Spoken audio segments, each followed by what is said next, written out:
Want to make a podcast? Spotify's got a platform that lets you make one super easily, then distribute it everywhere, and even earn money.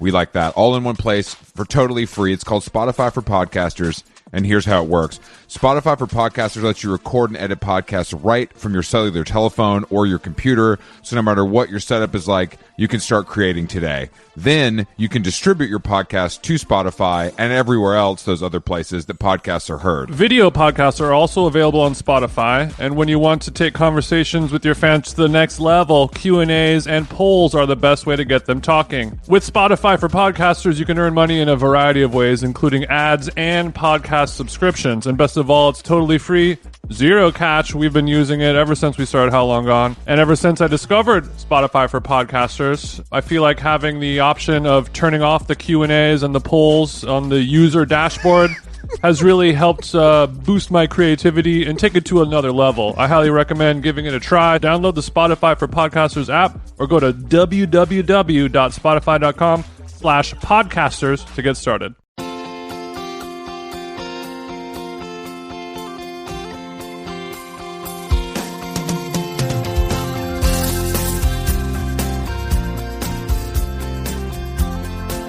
I make podcasting look good, Chris. That's the difference between me and you. Well, the difference is you don't turn your camera on for a reason, but we'll leave that. We can talk about it later.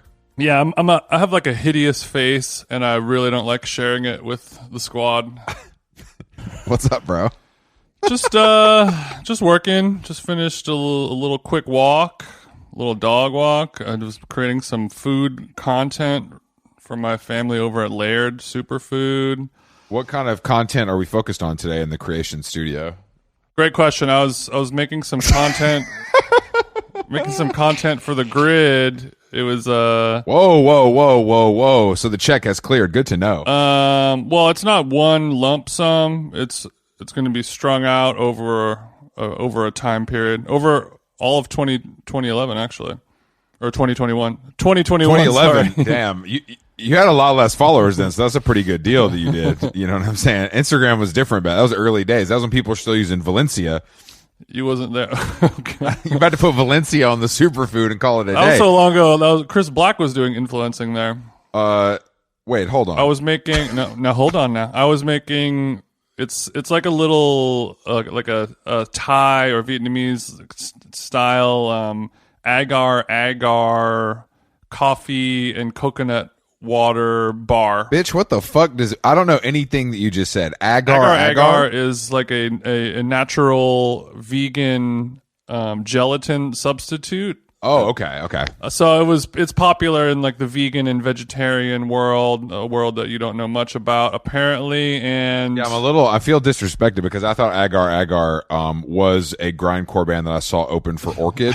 But I guess it's actually a gelatin substitute because we don't want the horses to be hurt. Shout out to the 4 people that understood that joke. You guys are our true core audience and fan base.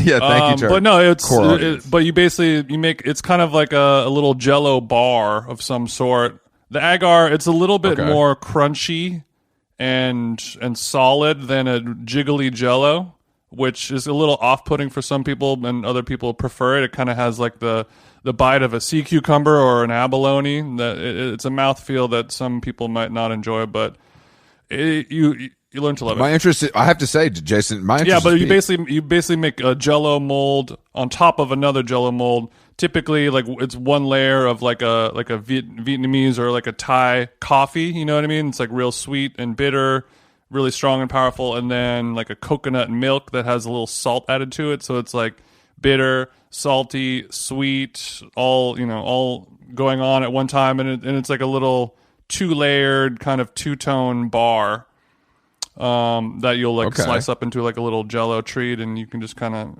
snack on it on a hot day for a little pick-me-up. So I freaked it for Laird, and I don't know, it might not work out. If it does work out, you'll see it on Instagram.com/themjeans. What color is this? Like, what does it look like? So it's going to be like it's going to look just like a bar of some, imagine like a lemon bar or something like that. But the bottom half is going to be just the color of coffee, just like dark brown, black coffee. And then the top layer, bottom the color of coffee. Bottom layer of the coffee bar, same color as coffee. And then, So I just want to be clear, it's not the same color as mayonnaise. no, that is the coupe. That is in fact the same color as. Oh, I'm sorry. I apologize. The 2-seater is mayo. The bar bottom half is just a coffee color. I understand your confusion, but yeah, I just want to clear that up. And then the top layer is the color. It's typically like on a traditional recipe, it'd be like a white color. Like you would mix milk with coconut milk and some sugar and blah blah blah. So it's kind of like a black and white cookie of Thailand, I guess. But this, since I'm not using coconut milk, I'm using the Laird superfood kind of like instant powdered hydration coconut blend. The color is more akin to the semen of a human or an animal, which could pose to be an issue for now, the my question, influencing. That's not an issue for me personally. I'm interested to know how much you personally, them jeans, because you said animal. So I was just wondering how much semen how from you other know animals that, have I witnessed? How do you feel so confident speaking on the shade of animal semen and how it relates to the Laird superfood? Speaking of what you just said, I don't feel confident talking about that at this current moment. Okay. The PR person just did chime in and say this conversation's over. Due to ongoing court records, the state of Louisiana and I have some loose ends to tie up as it pertains to that matter. So just next question, Chris. Next question. As you know, I'm not allowed in the state of Louisiana for reasons beyond my control, and I don't want to talk about my relationship with the animal kingdom specifically as it relates to the state of Louisiana. So if we could just keep moving, that would be great. I was adding the animal part just for comedic effect. I don't know all the different colors of different animal semen, but I feel like if animals all had different color semens, we would kind of know that by now. That's a good point. That would be a hot topic of convo. Yeah, and it would be cool and exciting, and it'd be it'd make my job a lot easier if that were happening. But as a member of the zoology community, it would. Yeah, paint your face would take a whole new meaning. Don't, Chris, come on. That's a phrase that you taught me. So I. Don't push this back on me. That may or may not be true. But yeah, otherwise, I'm glad I haven't tasted it yet. There's a chance. That's the problem when I come up with these ideas or experiments for like a recipe or something like that. You really hope that it's going to be a home run, one take, but that's quite often not the case. And it's I guess it's very similar to like painting a picture or writing a song, where like, does this have enough meat on the bones to turn it into something, or is it like throw it in the bin? The TJ test kitchen, like many other test kitchens, is a place for experimentation where sometimes you fail and sometimes you succeed. But I think but the real rub is knowing when it's like, all right, this one, if I just tweak this, blah blah blah, boom boom boom, and then we're gonna have a hit. And then other times where it's like, wow, I thought this was gonna be my $1 million idea, and it is absolutely unsalvageable. It's not good. This one sounds pretty bad, but I'm also I don't really know. I don't really understand. I don't know what this is based on, so it's hard for me to judge fully. Yeah. You know what I mean? Yeah, you're not as much of a international fella as I am. Yeah, you're real international. Yeah, you're real international. I enjoy the flavors of the Orient much more than you do, Chris. I love the flavors of the Orient, if I'm being honest. I'm just not familiar with this particular bar structure that you're talking about. You're more a typical 16 or an 8 bar type of guy. Yeah, exactly. I prefer a hot 16. First course verse black. We get it. Yeah, when they ask me at Hoika how hot I want it, I always say 16, and they're very confused by that because the scale is 1 to 10, but it's not. You're like, don't sir, worry about it. Okay? Again, we have mild, medium, and spicy. I don't know why you keep telling us numbers. We don't numbers. That's not what we do here, really. If you could just anything else would be helpful. But yeah, I mean that sounds like a. Well, when we link up this week, Chris, I will bless you with a couple bars, not in a new way, and the idea for it. Bitch, don't do that because I was the one blessing you with bars. If we're being honest. Oh, Chris, come on. Come on, not while the fans are watching, but I'll break you off a couple squares, and then you can, the idea is that while you're on the go, you can just grab a bar, and not only will it fill you with hydration from the coconut flavors of of the world, but also give you a little coffee boost. I love a boost. So that sounds. Sometimes you need a boost, man. That sounds pretty nice. Yeah, actually, I did. We did 8 a.m. hot yoga at Moto this morning. Yeah, hot yoga is back. Thank God, it saved my relationship. Thank God. So it was quite nice to start the day with a deep warm stretch with some difficult balancing, which is something that I'm happy to be improving on. With a you have to be mindful, Jason, of the tripod foot. You want 3 points. Oh yeah, of contact. you taught me that one, and it is good to remember that. Yeah. It makes a difference. Before I was like, all right, I got to put all my mental energy and focus on the heel, but no, the tripod is the real move. The tripod is a real move, and of course the core is of paramount seriousness. You must engage the core at a high level. For any balancing if poses. if I ever get a core, I will make sure to do that, Chris. I will engage it. I promise. I will get down on one knee and I will put a ring on that bitch. My ass hasn't a core to engage, unfortunately.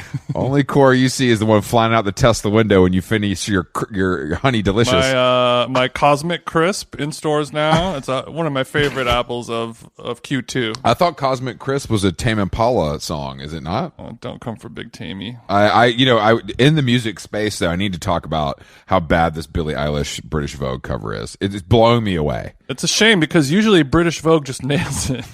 No, I mean, it's honestly shocking. Like, why do you want to make... I also don't understand her whole new... They're, like, making her look a lot older than she is, like, in a bad... Not, like, 25, like, 55. I don't understand why you would... I just don't get it. I just don't understand. She looks like Samantha from Sex and the City. It's just weird. The whole thing is weird. And the cover, it literally looks like a 55-year-old woman at Walmart. So I don't know what. No, it's bad. You're being dramatic. I mean, I'm a dramatic, messy bitch, but it's a bad photo. It's a bad editorial. It's a bad photo. You like it? Did you click Okay, through I'm it? looking at it right now. It's not good. There's a lot of strange things going on, and then another photo. It appears to be there's like a lock of hair inside of the lingerie that she's wearing. That's like in between, unless she's tatted up, which I don't think she has like a giant. Like a giant portrait of a black crow on her stomach and hip. What if Billie Eilish was already yadded up heavy? I wouldn't be surprised. I don't know if I'm ready for the Billie Eilish sexy pinup era. Yeah, I know. I mean, what millionaire 18-year-old musician isn't heavily tatted up in 2021, unfortunately? No, of course. But it also, some of these photos look like, I don't even know who took this. Oh, Craig McDean. It looks a little bit like her face is photoshopped on the body in almost every photo. Yeah, I think maybe we're just experiencing a little shock because we are not used to seeing her in such a sexy, sultry positioning. No, that's possible. And I want her to do whatever makes her feel good and empowers her as an artist. I'm literally behind that. I just don't think this is the movement. She looks older than Adele in these photos, and that's odd because she's not old enough to like buy cigarettes, basically. Maybe it's because I saw the doc, and it's still ringing Chris, in my ears. Don't watch the doc. I already did. You know, I already did. Well, I think Walmart is a little bit of a stretch there. Okay, it's more of like a high street lingerie. You know what I mean? Look, Mark Jacobs says "wow" with 3 hearts. So if good enough for good enough for MJ, good enough for me. That's what I said. We know Mark loves to simp for celebs, though. So but yeah, in some of the maybe I guess it's not showing off her height in a flattering way. I will say. Is she tall?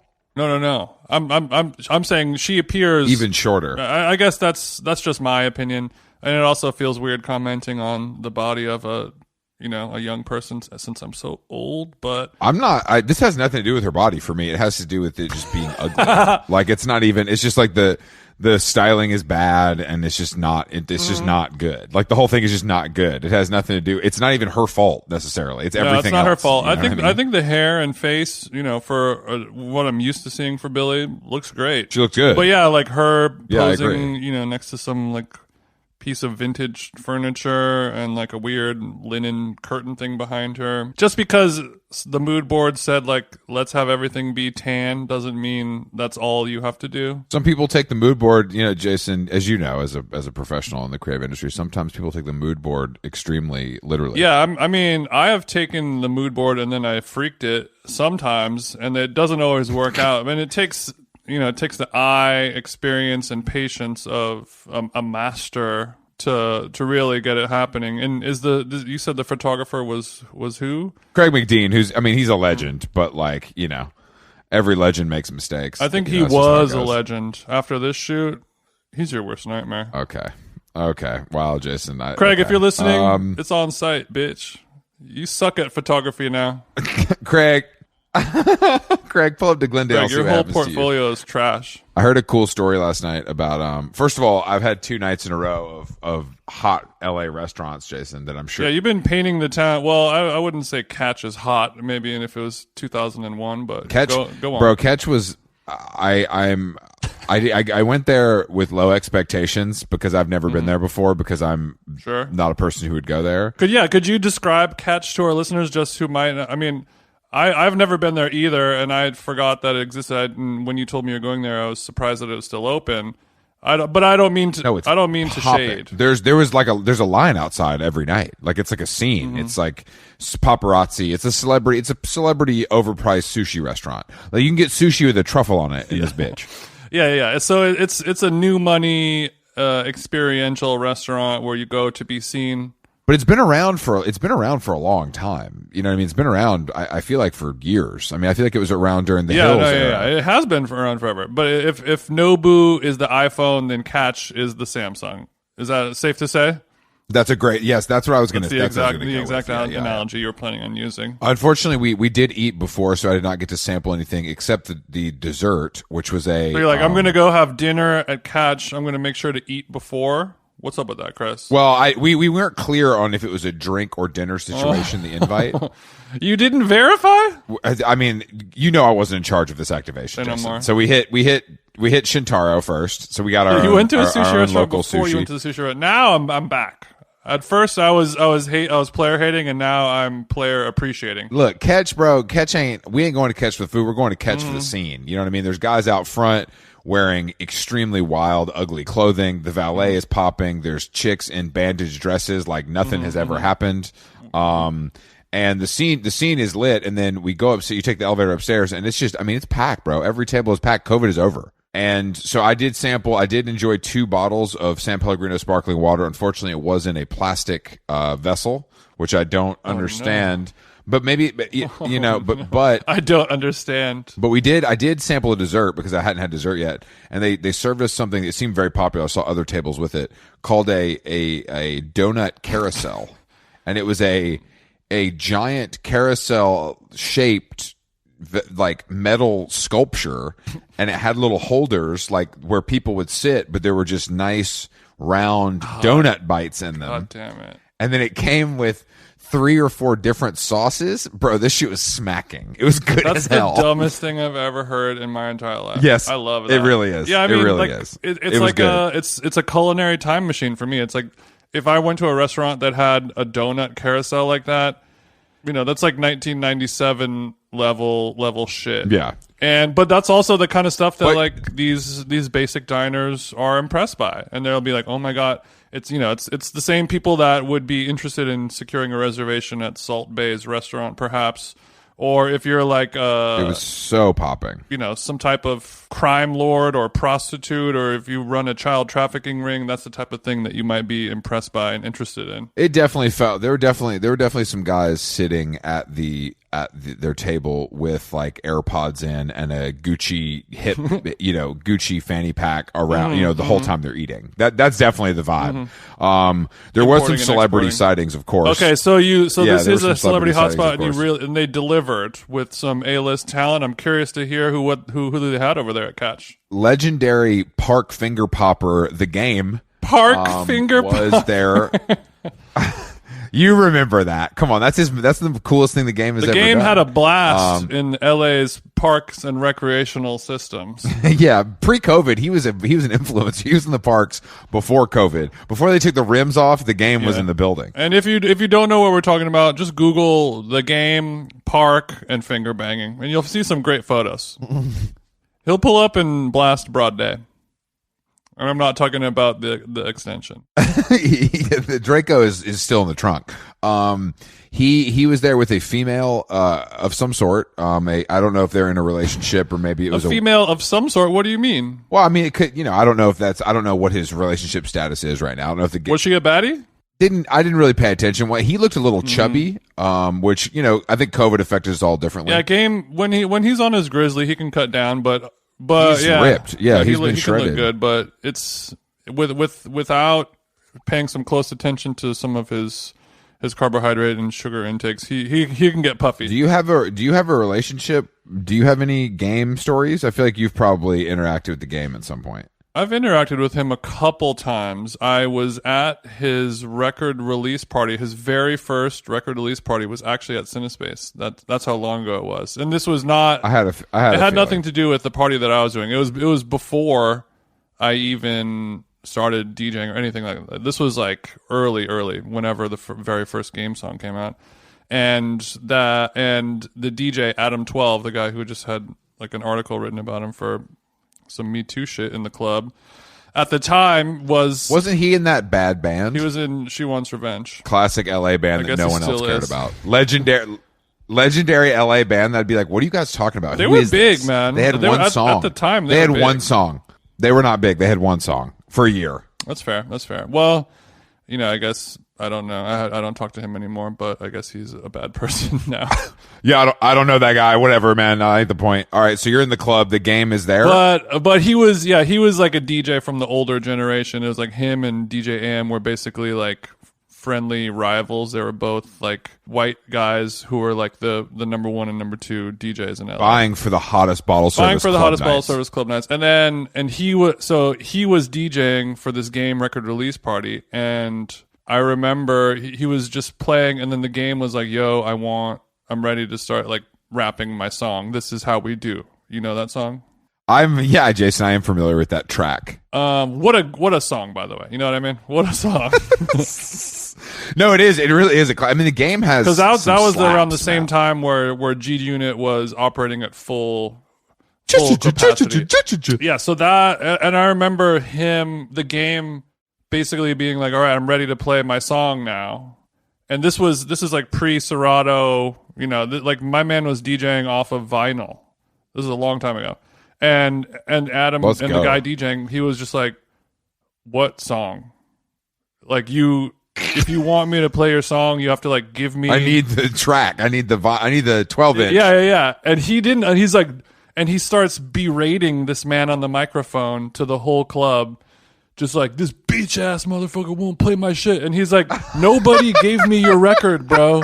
I don't know. I can't play the song. I can't play it. And this is very cool. And he was like he was afraid for his life because at the time the game was definitely. He was very notorious. I mean, now he's a Hollywood softie kind of, but at the time he was like, oh, he's like a real gang member. He's like very scary, and obviously had a lot of his squad in the building, and it was, the game would wet the club up, no question. It was a little touch and go for a few moments there, but. And I remember him being like, "Can you help me?" And I'm like, "I don't know how to help." And I remember I had to like go like find like some A&R bro for whatever, another 19-year-old white guy who was afraid for his life, and just be like, "Do you guys, you're from the record label, like give us the record so we can play it. This is how we do, so like this guy doesn't get stabbed or something in the bathroom."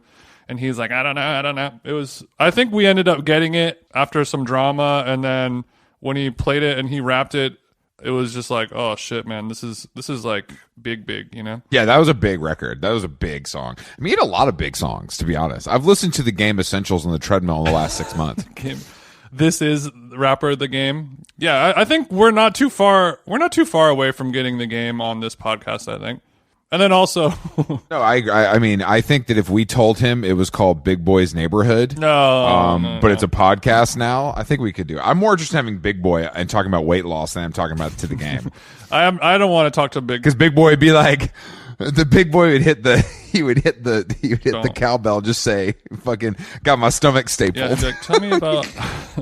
I mean, was it intermittent, keto? Walk me through it. HIIT class, low intensity, high intensity berries. He's like, I paid a guy $13,000 in Burbank. Yeah. And I woke up 3 days later, and now I dropped a light 170. I dropped a 170. But so Rapper the Game was in the fucking building. Mm-hmm. And I did of course dap him up and send a couple bottles of Casamigos to the table. A little something to wash down his donut carousel. Exactly. Yeah. You need a nightcap, Jason. You know that. What if I sent the game a digestive? The fuck is this Amaro? I thought I'm looking for a Miri, bro. You spelled this wrong.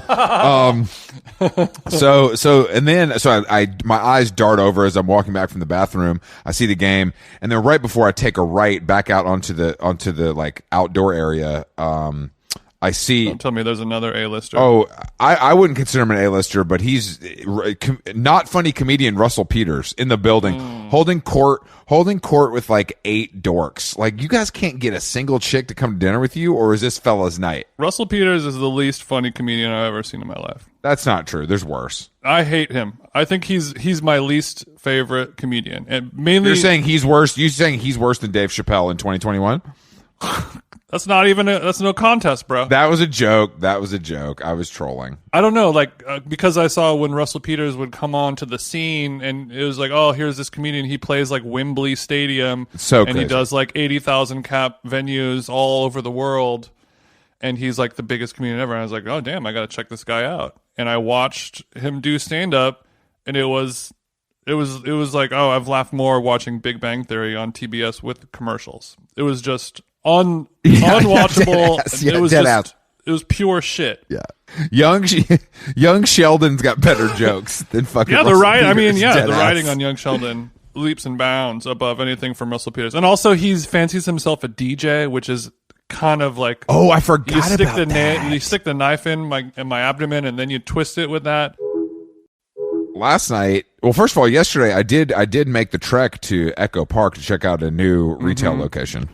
Despair Bookstore, which sounds very cool. Yeah, I did. I went to check out a new bookstore. It was 25 minutes each way, but there's nothing I won't do to support a small business, Jason, as you know. Damn, bro, you circumnavigated this fine town. I did. I went so I went there, and she's done a great job with it. And there's some great stuff. There's new fiction. There's art. There's blah blah blah. But the best thing she's done, the smartest thing she's done, is the location is directly next door to Cookbook, which I feel like you're just going to make bread straight up off the line. Unintended. You know what I mean?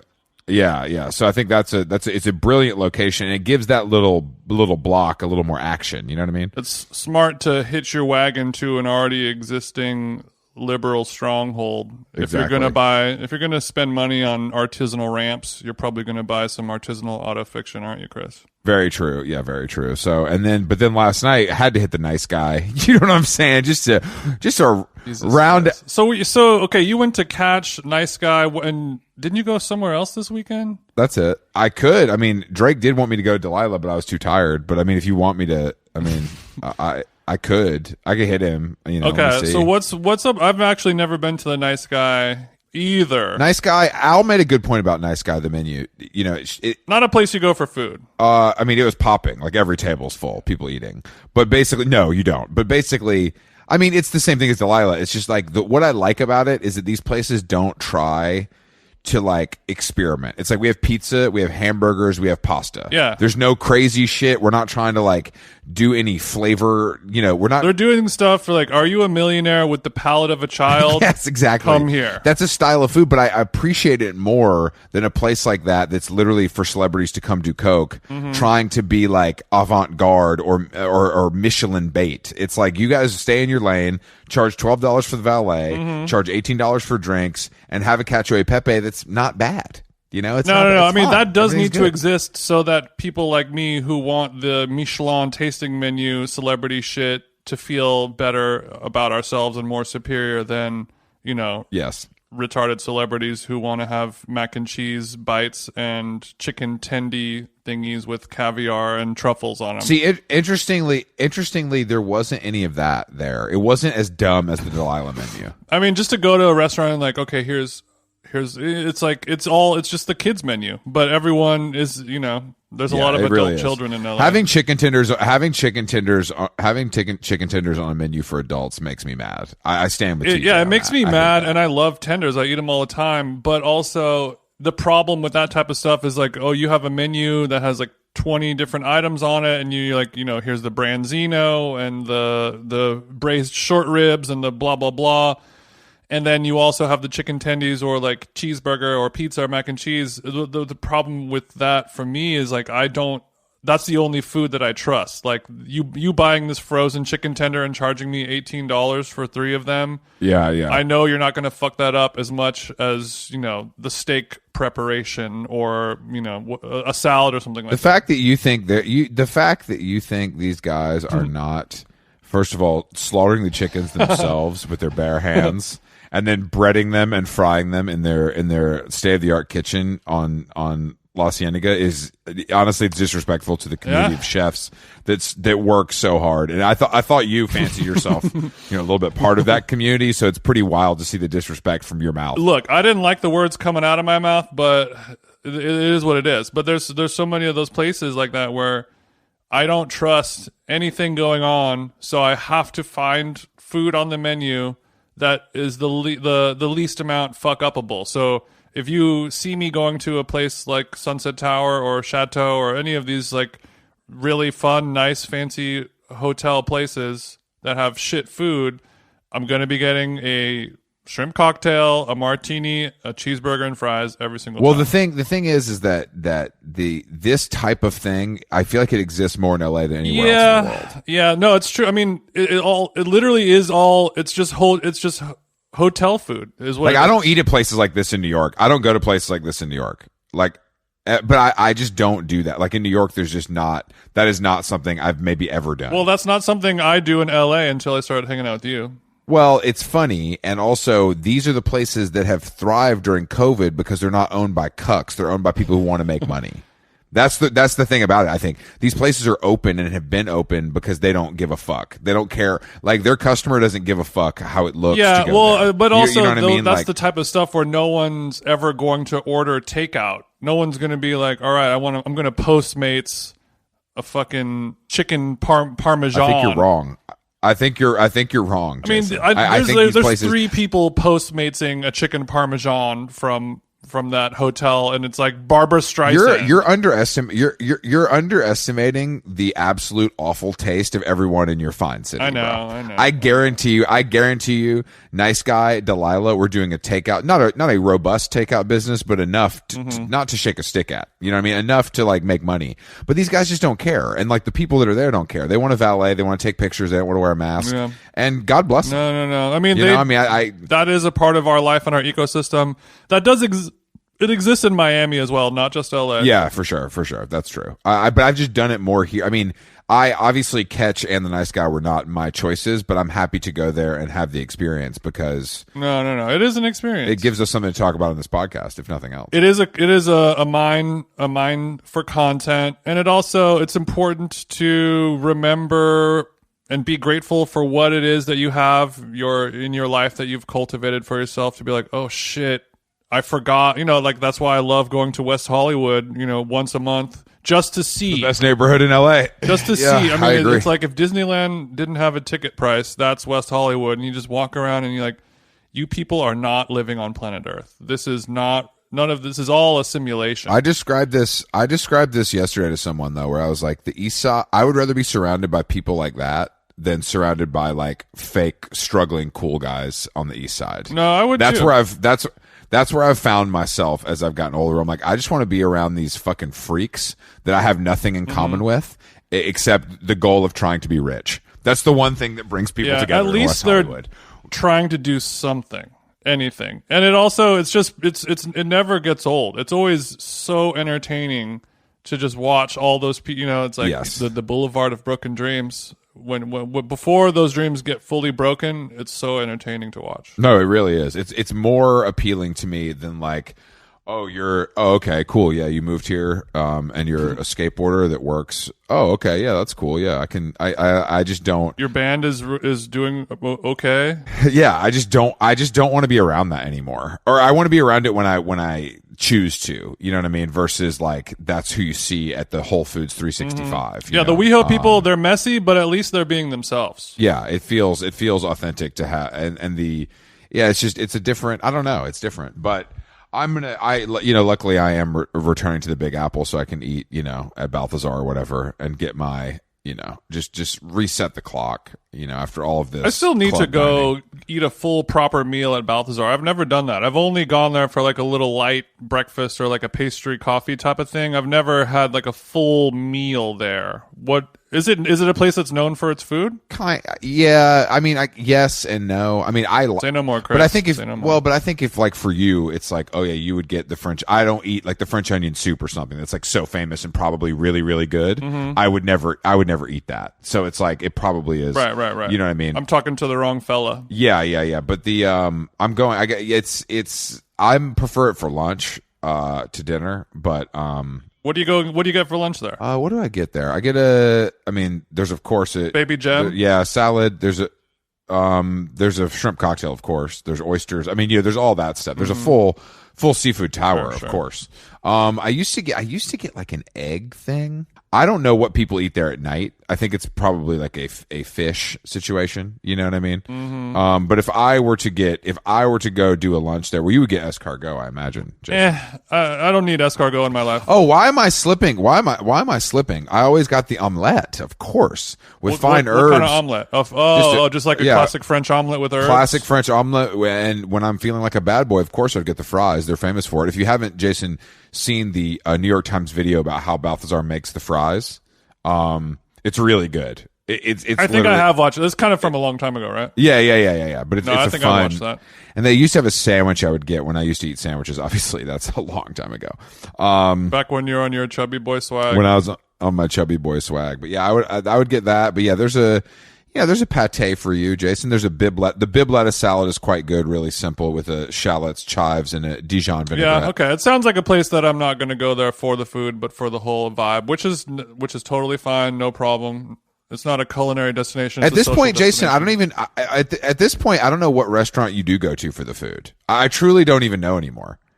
That's a great point. I mean, like where do you go that you actually like the food? There's lots of places that I go because I actually like the food. I mean, like Fish King, I go there fucking 3 times a week because I can go get an amazing. Sure, but that's like totally vibeless. I'm meaning like a restaurant.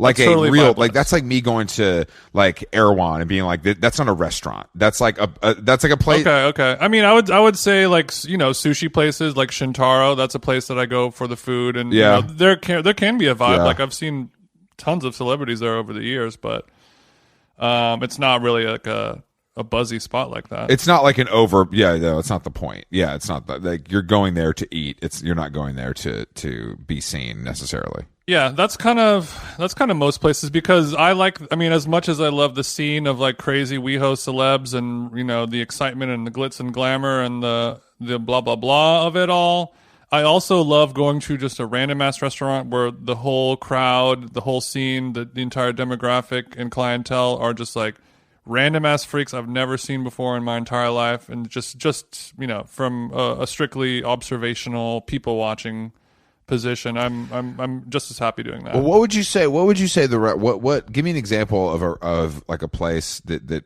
I would know, you know what I mean, that like marries these two things that we're talking about, like where the food is actually great and the scene is actually good. It can be a classic. It doesn't need to be like, you don't need to blow my mind. I'm just trying to understand the point of view, TJ's point of view. Yeah, maybe like Langer's Deli. I guess I don't know if that's a real restaurant. I know what you mean by that, but no, that's not a real restaurant. I mean, it is, but it's not a real restaurant. Motherfucker. El Coyote. El Coyote. I'm probably the only person who likes the food at El Coyote. That place is fucking disgusting. I will not go to El Coyote. El Coyote is truly. They need to spray that with bleach like vegetables in early quarantine. It's legendary spot, Chris, and a great clientele there. Shit, bro. Sweet Green. This is what I mean. I think you're too idealistic about this, and it might not exist. No, you're right. It's tough. No, I mean it really is hard. There are there are basically zero restaurant. I mean, like Gem in New York. There's way more restaurants in New York where I like the food and the scene. Yeah, but again, Jim is a bad example. It's like a tasting menu. It's like not a normal. I'm talking about a normal restaurant. Maybe like Minetta Tavern. Okay, that's a good example. I love that too. You know, what I mean, that's a great place. The I'll go there example. anytime. Yeah, okay. I understand that now. I mean, I think Balthazar is obviously. Or also Langer, or not Langer. Sorry, Lowry's prime rib. You had a bad example when we went there for the outdoor dining, but on a typical day, the food, the service, and the clientele is usually pretty lit. You'll pull up and see like OJ Simpson there having lunch with fucking. That's fine. Bro. If I saw OJ Simpson somewhere, I would be so sad. You'll go to Lowry's. You'll see a table. They have the martinis with the olive that's stuffed with old prime rib meat. Which is nasty, but you'll see really OJ Simpson having dinner with Roman Polanski like it's nothing. OJ and Roman breaking some bread before their prime rib hits the table. Yeah, and they're just talking about college football. You know what I mean? They're not talking about any murder or rape or any emotional. To be fair, my experience at Lowry's, it was like a bad college football game. It wasn't D1. Let me put it that way. Yeah, I mean, it's not a restaurant for you. You have to, 1, eat meat, and number 2, love meat, and then number 3, enjoy a fine red wine or martini.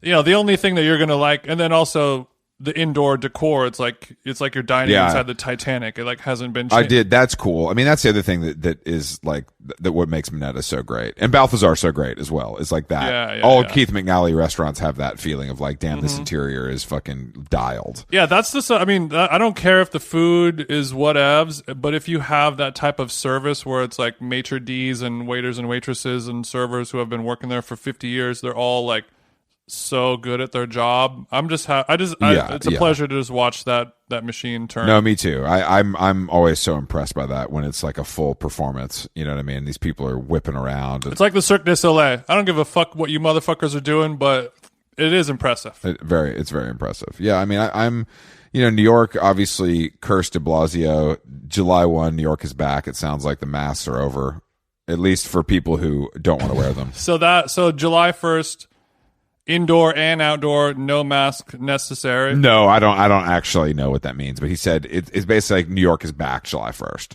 which makes me think it's more of a capacity thing. It'll just be like, I've seen, do whatever. I kind of want to learn what the exact definition of the economy is going back to normal, what that means exactly as it pertains to like a virus that kills thousands of people. Yeah, it truly sounds like a Donald Trump thing, to me. Like we're getting this back to normal. It's like, what does that mean exactly? But I want it, so I don't really care. I want it. I mean, especially once I'm fully vaxxed, I'm gonna do a ceremony where I light a bunch of masks on fire on Instagram Live. So you guys just let me know.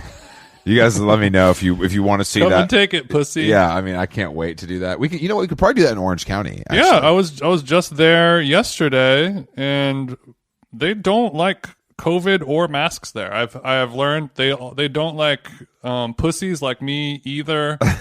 Well, the fact that you're free, they're sad because someone like you was born into this dynasty and then you turned into a pussy. I'm a traitor. That's what. Yeah, you're literally a cuck traitor that moved to the big city and doesn't know how to behave anymore. Despite being a tatted up cis white male wearing shorts, they still are not feeling the kid. That's true. Well, the kid, unfortunately, you're missing some crucial elements that give you away as a city slicker now. I think that's the problem. They can tell. They could smell it. They could smell the pussy on me, and not in a good way. Yeah, not in a good way. They know. They can look at you and tell that you voted for Biden. Orange County. Yeah. I was talking to my girlfriend about it, and I was like, I don't, imagine, because I was driving around in Orange County. I went out to lunch with my mom and then hung out with my girlfriend's family, and I spent about 20 minutes in the car, going from one place to the other in Orange County, and twice I was I don't know how to describe what happened to me, but basically the simple fact that I was driving a Tesla basically I was auto bullied twice in Orange County. The first time, I'm literally pulling out of a Whole Foods, which seems like well, that's a known. I mean, that's a known pussy location, so that doesn't surprise me. That's fair. So I'm pulling. No, I wasn't spotted at Whole Foods. I will say I was waiting at a red light, and I was in the left lane. So there's a left turn lane. Everyone's trying to get over to the left to go to the freeway. There's the center lane and a right lane. I'm in the center lane, and in the right lane is this giant white like Chevy monster truck, and it's just like, like he's throwing revs at the red light. He's got the diesel. He's got the diesel. And in the tank. he's sort of like he has the diesel in the tank. It's Baha'd out, and he's sort of letting me know that like he's interested in racing me off the line, perhaps. And like I'm literally in a Tesla that can like beat Porsches, and he's in like a Chevy Silverado. Oh, don't get in your little don't. We don't. I'm not going to let you cap for Elon anymore on this podcast. Beat the Porsches. We don't need to editorialize. Well, just tell the story. I'm just trying to set the scene that the acceleration of an electric car will surely beat a Chevy pickup truck from 2000. Yeah, we know, Jason, and you're gonna go to space next year too. But yeah. So as soon as the light turns green, he kind of like floors it and he starts taking off, and then I'm having a good time, so I'm like, all right, this guy wants to race, I'll go, and then I hit the gas and I go just to the point where I'm catching up with him. So I can like look at him and laugh, and he can look at me. You're making eye contact. You do put on your black flies to fit in a little bit more. Yeah. So then at that point, he still has to. He's trying to go past me and then go into the left turn lane so he can get on the freeway. And then I start blocking him to not let him do it. I'm moving forward, I'm moving back. And then he basically just you're risking your life basically to promote Elon Musk's Tesla company. I'm risking it. I mean, he drew first blood. It feels like that. That's one way to put it. Well, yeah, Jason, but you don't have to see what I've learned is a recovering temper person. You gotta, you can't engage these guys because he will pull out a gun. He will kill you. If he can catch me in my little gay sled, I wish he would. Bro, he looks over and sees you and your bi-POC girlfriend in a fucking Tesla. You're the enemy. I know. Well, I agree, but I was solo. White man solo. Oh, you're even more the enemy then, because it's yeah. My girlfriend was like, they're looking at you and they're like, that fucking pussy probably voted for like Biden, probably likes Bernie Sanders. Let's get him. Like that was the vibe that was going on. But anyway, I was blocking him for a while, and then I finally let him go.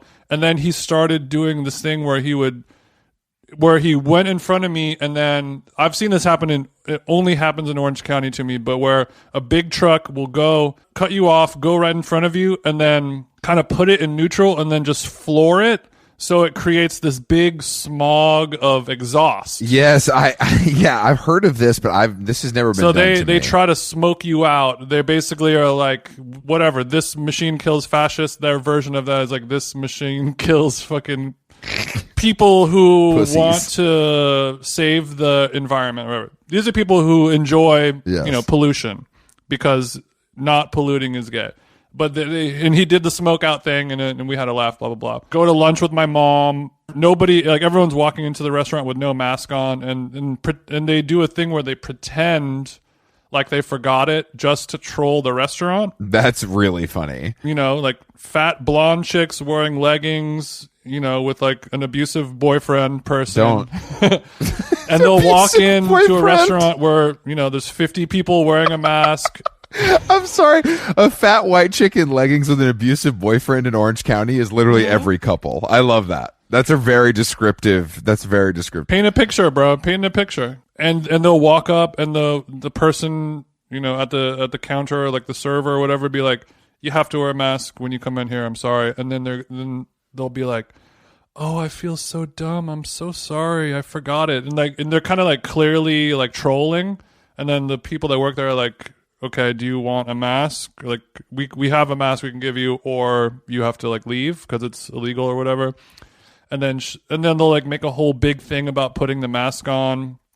And there's like people behind them trying to order. It's like a bizarre thing of like what is that like the pound of flesh that you can get out of these people? But anyway, eat the lunch. And then I'm driving down PCH in Huntington Beach. Just, when I was a kid, I drove down the street 1,000 times. There's just these cute little surf shops and kids riding their beach cruisers around. And now it's like it's more southern than the South. Like Orange County is more southern and racist than the South. They listen to more country music than you guys have taken over. Congratulations! It's a bizarre thing. They only listen to they don't like country music in Orange County because they think the music is good. They listen to country music because it's the only non-black music that they can tolerate. Oh, I see what you're saying. It's like they would rather listen to country, because they're too old to listen to like Bad Religion or something like that anymore. Or like they realized that punk music is like too liberal and gay, so they're like we have to listen to country. So I'm going down PCH like 25 miles an hour, cute little setting going on, and then this big Yukon with like Baja tires gets behind me and starts doing the thing again of like, and like there's tinted windows. They can't see that it's just like me driving a car or whatever, texting you or something. And then they start tailgating me, revving it. They're riding my ass, and then one guy in the shotgun seat gets out. His whole torso comes out of the window, and he begins pantomiming the motion of a lasso, as if he is the cowboy and I'm the pig at the rodeo, and he's trying to lasso him a Tesla. And then I'm like, okay, this is going to be fun. And then I started blocking him again, and he would try to get around me, and I was just weaving around, fucking with him. But I'm like, if this is happening all the time to like me, any Tesla driver, and I was talking to my girlfriend's mom about it. She's like, what if it was just like an Asian woman? What if it was me driving that car? Like, I would be scared shitless. I'm like, are this car full of 19-year-old racist people with like stickers on the back of their car for like different ammunition companies? Like, are they going to fucking hog tie me and throw me off of a ditch, No, I mean, the reality is most of these guys are pussies, and they're just doing, this is as far as it's going to go. Yeah, that is true. That is the reality. But that's the bad part about places like Orange County. You're just in such a bubble, such a silo that there's no that's pretty crazy. I thought that is the Tesla uncommon in Orange County? No, I don't think so. Like, there's Teslas everywhere. It's you. You're the problem, as usual. The car has tinted windows, so like you can't see that it is me in there. It could be, for all they know, it could be like 5 giant football players in this Tesla, or it could be a grandma. Like, they don't care who it is. If you have a Tesla, okay, I want to kill you. I'm sorry. I didn't know you had the 5% limo on the Tesla. That's an interesting choice. And I know she had a sun strip that goes down real low, so you got to slouch kind of see out the front. Yeah. I did notice that. Yeah, thanks, Elon. Well, you are from Orange County. Like, we can't That's take right. the boy. I mean, I didn't. That is pretty insane, though. Honestly, that's like pretty aggressive. I didn't really like twice in one day for driving a Tesla. Is it'd be one thing if you had. I mean, there's no excuse for it, but it's just kind of crazy. Did any of these guys have nuts hanging from the truck? No, they didn't. Yeah, they're sophisticated. It's just weird to be. I mean, like, you and I drove all around the South, and it's just like a racially diverse place. There's white people and black people and brown people and every other person all in the same zone, and everyone gets together and respects each other. But in Orange County, like, if you're a black person in Orange County, or anyone that's not a white bro, like, you're sticking out like a sore thumb, and you're like it's like a dangerous target on your back, because there's crazy country boys out there. Is there like anything to read about this, and like when this started happening, and maybe some reasons why?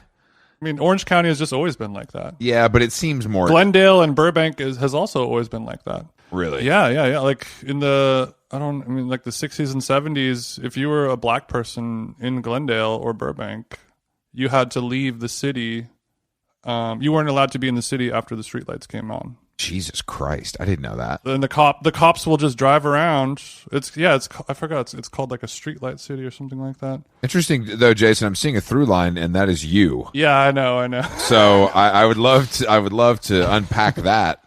But we got plenty more podcasts to do. So well, I didn't know that Glendale did that until after I moved here, and I was born into Orange County against my will. So I did not choose it, but.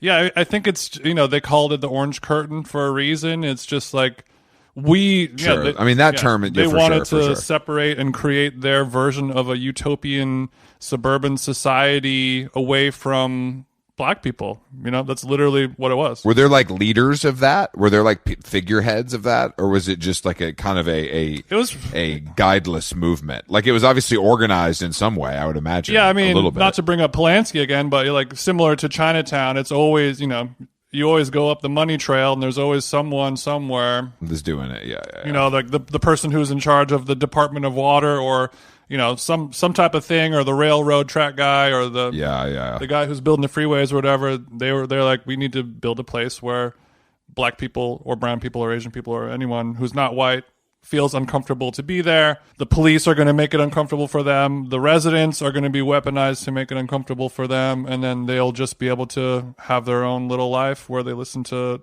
country pop music and play cornhole and live happily ever after. Don't drag cornhole is agnostic in this fight. Don't do that. But no, that is really, I mean, honestly, that's like really aggressive. I mean, and what you're saying is like, imagine if you're like an Asian mom or a black guy in a Tesla, and that's happened. I mean, it's just, it's wild. Because I mean, you don't feel that threatened because you kind of understand these guys. You know what I mean? To some extent. Yeah. They just think that I'm a pussy, and they want to run me off the road, and they'll have a laugh and forget. Yeah, there's about no it. actual. I feel like the malice for a Tesla is not quite as deep as racism. You know what I mean? It's like funny to them. Yeah, of course. That is, I mean, that's kind of wild. Yeah, that would never happen in Atlanta. And it's not something like that. Just, I don't think. And ever since I was a kid, like when I was a kid, I didn't realize anything that was going on. And like, I'm sure some people who are older than me in Orange County were trying to, spread the propaganda of anti-immigration, anti-Mexican and Asian. I've told you the story of like how on public transit, like there would be, in Atlanta, this was common. They would, if you had a bunch of tattoos, they would approach you and give you like a business card about joining the Ku Klux Klan. Oh shit! Really? Yeah, it's fucking crazy. Yeah, if you had like if you were white, and I mean, if you're white and you had tattoos and shit, they would like it would be like, it wouldn't be super overt, but you would like know you would get it. It was very odd. It never happened. If you didn't look like a long hair hippie, I mean, I remember something like that, but it wasn't involving racism, or it involved streetwear actually. But I remember being a little kid. I was probably like 7 years old, 8 years old, or whatever, and there was the clothing company Bad Boys Club. Yes. There's like an iconic logo. With the arm flex, with the bicep flex. Yeah, of course. Yeah, You've probably seen it. Yeah, he's got the arm flexing, and he has like a flat top lover. So like the Bad Boys Club in like whatever, the late 90s, or sorry, late 80s, they had this kid going around door to door. Basically would just walk around neighborhoods in Huntington Beach, door to door. And if they deemed the kid cool enough, some kids skating in front of their house or riding their bike, whatever, they would hand him a Bad Boy Club sticker, and then like a flyer for like their sample sale or something like that. And it was like the early origins of like Supreme being selective about who gets to buy their clothes, or saying like, that's really strange. And I remember being a kid and some like badass 14-year-old with like a shaved head wearing a wife beater. He was probably racist, but I didn't know. But he's like, "What's up, bro?" And he handed me like a Bad Boy Club sticker and then like a little flyer for their sample warehouse sale. And I was like, "Oh my God, I have made it." Dude, that is like, first of all, that's street team. I love that. That's real street. Yeah, real street team. That's really interesting, though. That's really interesting. Shout out to the Bad Boys Club. Who knew, man? Okay, well.